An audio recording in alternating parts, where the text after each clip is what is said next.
Puducherry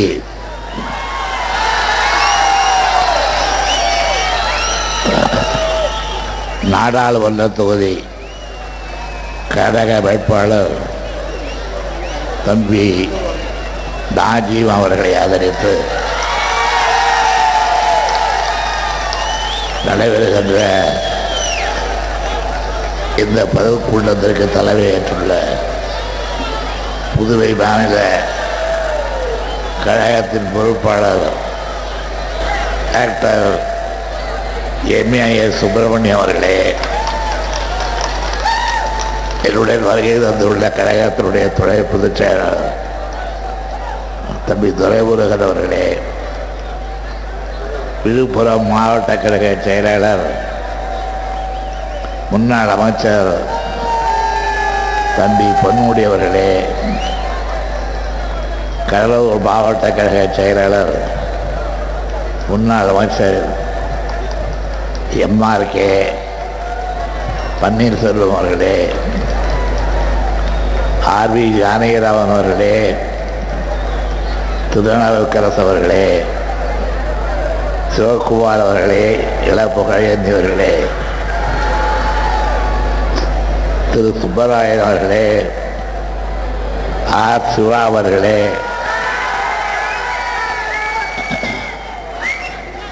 நந்தாதி Saravanan MLA அவர்களே,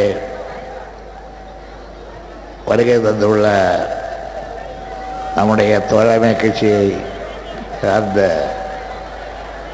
மனிதநேய மக்கள் கட்சியினுடைய தலைவர் இப்ராஹி அவர்களே, விடுதலை சிறுத்தைகள் கட்சியைச் சேர்ந்த அரசு வழங்காமுடியவர்களே, ஏனைய தோழமை கட்சியின் தலைவர்கள் ஏர்கொண்டா சம்சுத்தீன், சிவவீரமணி ஆகிய நண்பர்களே, பெரியோர்களே, தாய்மார்களே, என் உயிரினும் மேலான அன்பு உடன்பிறப்புகளே,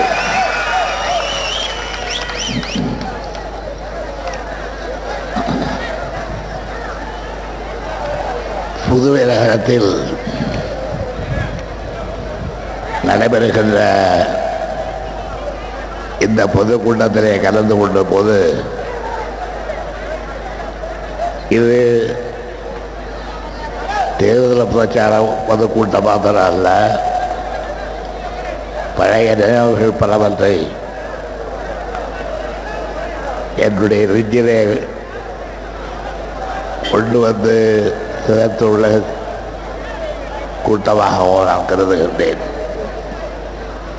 1945 ஆண்டு வாக்கில்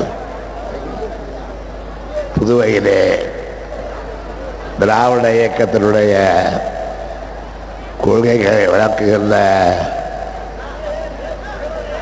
கட்சி பிரச்சாரத்தை சாந்தா அல்லது பழனியப்பன் என்ற நாடகத்தின் பெயரால் நான் நடத்தியதும், அந்த நாடகம் தொடர்ந்து நடந்தால் புதிய நகரத்திலே மாத்திரமல்ல, சுற்று வட்டாரத்தில் இருக்கின்ற மக்களும் விழிப்புற்று திராவிட இயக்கத்தினுடைய நண்பர்களாக திராவிட இயக்கத்திற்கு ஆதரவாளர்களாக மாறிவிடுவார்கள் என்ற காரணத்தினால் அன்றைக்கு அந்த நாடகம் நடைபெற்றுக் கொண்டிருக்கும் பொழுதே ஒவ்வொரு நாளும் ஆண்டுவால் நடைபெற்ற கெப்ளை தியேட்டரில் தங்களால் எந்த அளவிற்கு கலவரங்களை செய்தும் துண்டிவிட்டும் அந்த நாடகம் வெற்றிகரமாக நடைபெறுவதற்கு முடியாமல் இளைஞர் செய்து கொண்டிருந்தார்கள். அந்த நேரத்திலே நாடகத்தையும் எழுதி அதில் நடித்து எதிர்ப்புகளை பற்றி கவலைப்படாது இயக்க கொள்கைகளை பிரச்சாரம் செய்த திராவிட நடிகர் கழகத்தார் நானும் ஒருவன். எனக்கு இந்த சிறந்த நினைவுகள் எல்லாம் இன்றைக்கு வருவதற்கு காரணம் அதற்கு பிறகு அந்த நாடகத்தினால் ஏற்பட்ட விளைவாக அதற்கு தலைமையேற்று நடத்திய பட்டுக்கோட்டை அண்ணன் அழகிரிசாமி அவர்களும் நானும் நம்முடைய பெருமதிப்புக்குரிய புரட்சி கவிஞர் பாரதிதாசன் அவர்களும் அந்த நாடகத்தின் காரணமாக எத்தகைய இன்னதைக்கு இடையூறுகளுக்கு ஆளாகும் என்பதையெல்லாம் எண்ணி பார்க்கிறேன். நாடகம் நடத்தும் பொழுதே ஏற்பட்ட கலவரத்தால் நடிகர்களாக இருந்த நாங்களெல்லாம் திசைக்கு ஒருவராக அங்கிருந்து ஓட நேரிட்டது. அப்படி ஓடியவர்களில் நானும் ஒருவன். அன்றைக்கு இதை ஓட ஓட விரட்டிய புதுவையைச் சேர்ந்த சில குண்டர்கள், சில மாற்றுக் கட்சிக்காரர்கள் எப்படியெல்லாம் மறந்திருந்தார்கள் என்பதை நான் பார்த்தபோது அவர்கள் தங்களுடைய சிறைகளுக்காக வெற்றி தலைவர் இந்த காட்சியெல்லாம் கண்டிருக்கிறேன். ஏன் இந்த பழைய நிலைமைகளை சொல்லுகிறேன் என்றால், அன்றைக்கு காயம்பட்டு சென்ற என்னை அழைத்து அரவணைத்து அருகிலே அமர்ந்து என்னால் எவ்வளவு பிள்ளைகளெல்லாம் இந்த மாதிரியான அடக்குமுறைகளுக்கும் அராஜகத்திற்கு ஆளாக வேண்டியிருக்கிறது என்று வருந்தி எனக்கு ஆறுதல் கூறியவர் தந்தை பெரியார் அவர்கள். அந்த பெரியாருடைய மாணவனாக, பேரறிஞர் அண்ணாவுடைய தம்பியாக நாகை திராவிட நடிகர் கழகத்தினுடைய ஏற்பாட்டில் நடைபெற்ற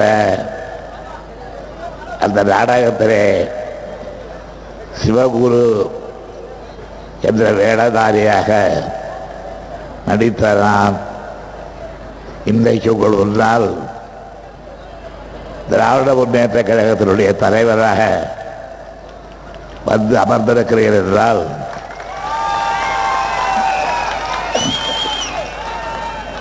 இது நான் பட்டப்பாட்டிற்கு பரிசு என்று சொல்ல மாட்டேன்.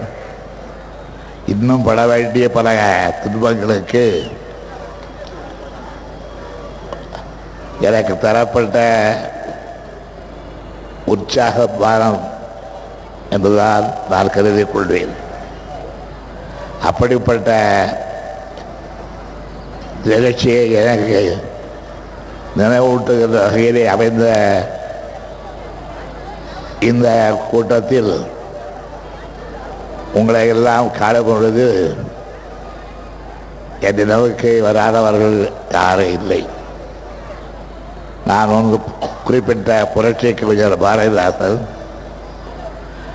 அவங்களுடைய மாணவராக இருந்த பல கவிஞர்கள், குறிப்பாக காஞ்சி அண்ணன் கல்யாண சுந்தரம், புதுவை சிவம், இப்படிப்பட்ட அருமையான மாற்றுக்குறையாத தங்கங்கள் எல்லாம் இந்த இயக்கத்தை வளர்த்த காரணத்தால் தான் இன்று இந்த மேடையை நான் பார்க்கும் பொழுது இந்த மேடையிலே அமைந்திருக்கின்ற ஒவ்வொரு கல்லும் எழுந்திருக்கின்ற தோடு ஒன்றும் எங்களுடைய முயற்சியால் அல்ல, அத்தகைய மறைந்த தியாகிகள் சிந்திய ரத்தத்தால், அவர்களுடைய உழைப்பால், அவர்களுடைய வேர்வையால் கட்டப்பட்டது என்பதை நான் மறந்து விடுகிறேனால் என்னை போல ஒரு நன்றி கெட்டவன் யாரும் இருக்க முடியாது. எனவேதான் நாம் இந்த மேடையிலே அமர்ந்து வர இருக்கின்ற நாடாளுமன்ற தேர்தலில் வெற்றியை குவிக்க வேண்டும் என்று கருதுகிற நேரத்தில் அந்த வெற்றிக்கு அடிப்படையாக நம்ம எல்லாம் ஆளாக்கிவிட்ட தலைவர்களை, தியாகிகளை எல்லாம் நினைவு கூர்ந்து அவர்கள் வழியிலிருந்து உழைப்போம், நம்முடைய உழைப்பு வீண்பாகாது என்ற அந்த உறுதியை பெற முடியும். இன்றைக்கு 24ஆம் தேதி அன்று 24ஆம் தேதி அன்று இந்தியா முழுமையும் நாடாளுமன்றத்திற்கான தேர்தல் நடைபெற இருக்கின்றது. அந்த தேர்தலில் புதுச்சேரி மாநிலத்திலே யார் நிற்பது என்ற கேள்வி எழுந்தபோது ஜனநாயகத்தின்படி, கட்சி கடைப்பிடிக்க வேண்டிய ஜனநாயகத்தின்படி எல்லோரும் அமர்ந்து இன்னாரை வேட்பாளராக நிறுத்தலாம் என்று யோசனை சொல்லி அந்த யோசனையை எனக்கு எடுத்து வைத்து நானும் நம்முடைய பொதுச் செயலாளர் பேராசிரியர்களும் கலந்து பேசி அதற்கு பிறகு இந்த வேட்பாளரை ஆதரிப்பது என்பதுதான் வழக்கம், கழகத்தினுடைய கொள்கை, கழகம் ஏற்றுக்கொண்டிருக்கின்ற முறை என்றாலும் கூட திடீரென்று என்னுடைய நினைவுக்கு வந்தது தம்பி நாஜிப்.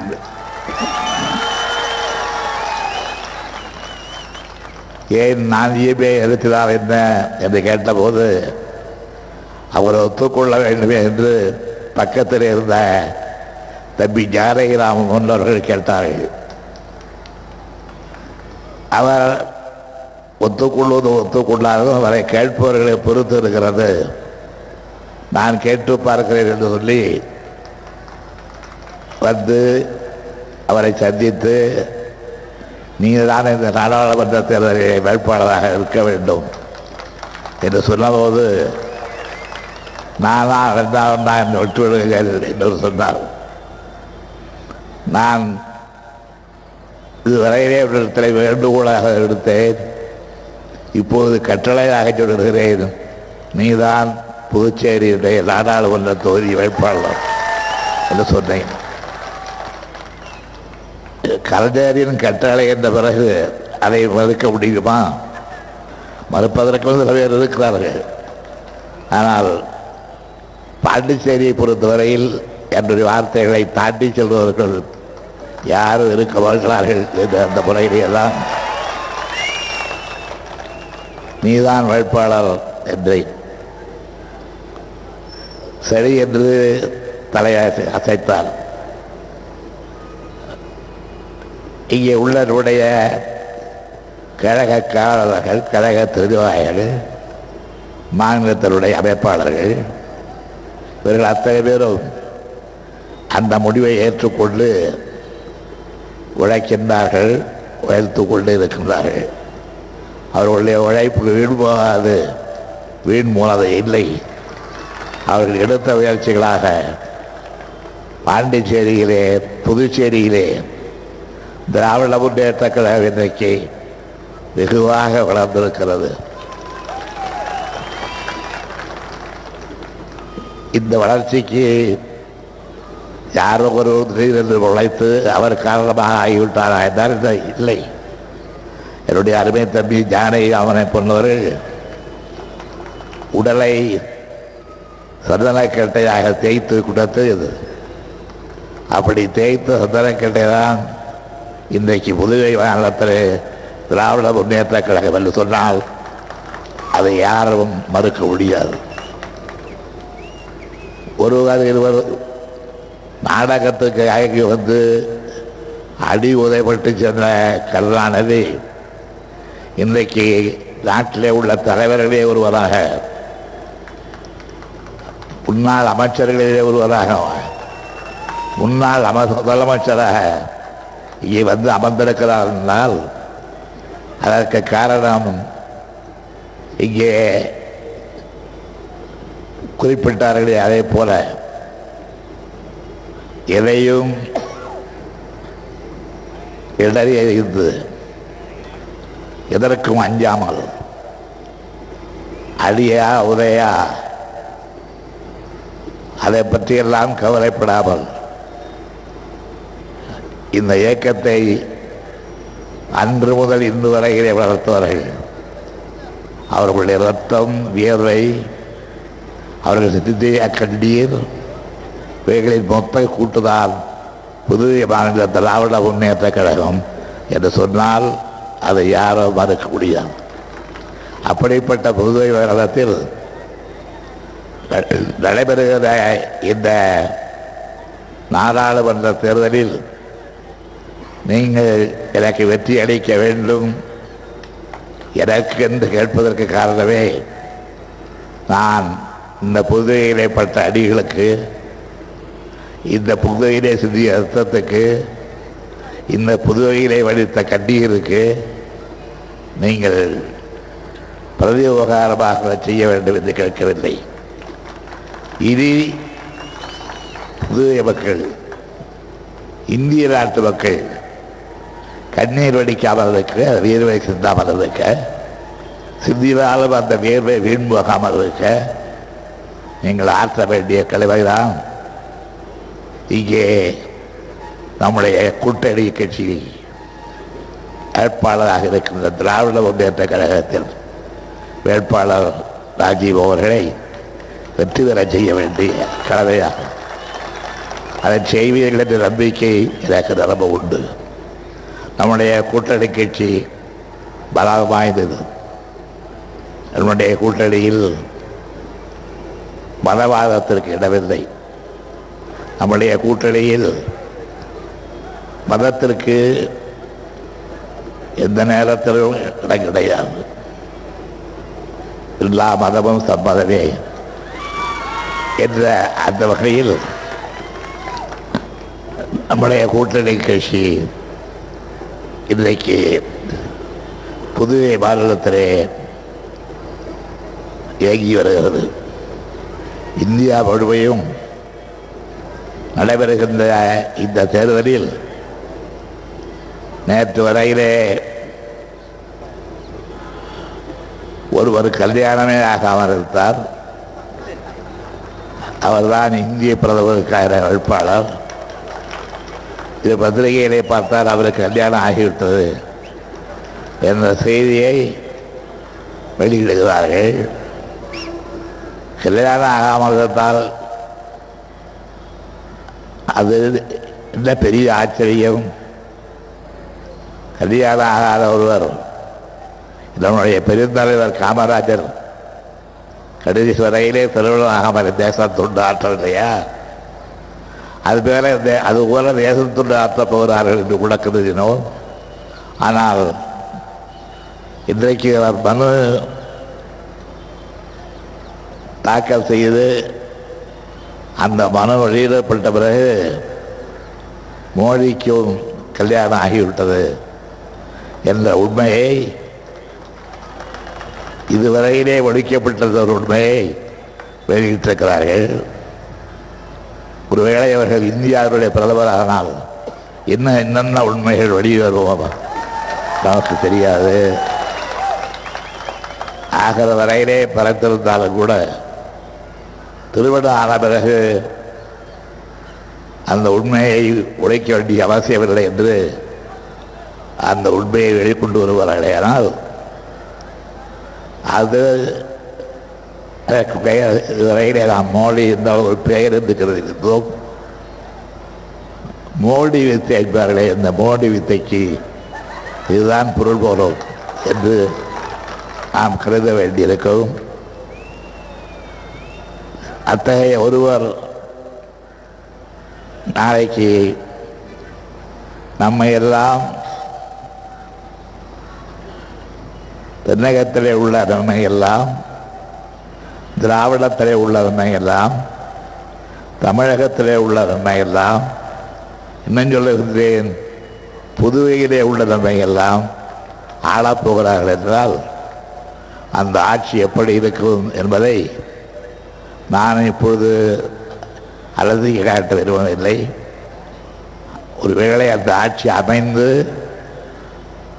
அது நடைபெறுமையானால் அந்த ஆட்சி எப்படி ஆட்சியாக இருக்க வேண்டும் என்பதை நிர்ணயிக்க வேண்டிய நியாயத்தராசு நம்முடைய கையிலே தான் இருக்க போகிறது.